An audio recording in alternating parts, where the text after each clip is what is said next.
নমস্কার বন্ধুরা, চঞ্চলা village cooking ব্লগে আপনাদের সবাইকে স্বাগত জানাই। দেখুন, পুকুর থেকে সুন্দর মাছ ধরে নিয়ে এসে তাজা তাজা মাছ। আমি মাছগুলোকে কেটে কুটে নুন হলুদ মাখিয়ে নিচ্ছি।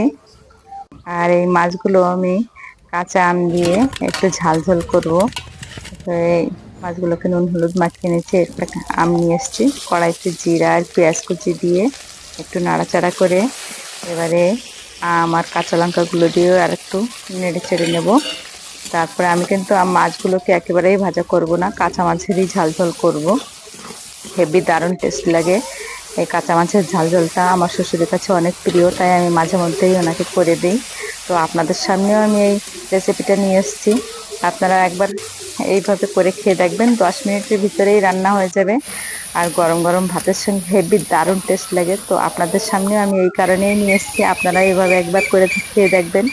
আমি কিন্তু এখানে কোনো রকমই মশলা ব্যবহার করিনি, শুধুমাত্র কাঁচা লঙ্কা আর কয়েক পিস আম দিয়েই রেসিপিটা করব। তো এই ভিডিওটা আপনাদের কাছে কেমন লেগেছে প্লিজ কমেন্ট করে জানাবেন। আর আপনারা অবশ্যই একবার এইভাবে ট্রাই করে একবার রান্না করে খেয়ে দেখবেন, হেভি দারুণ টেস্ট লাগে এই গরমের সময়।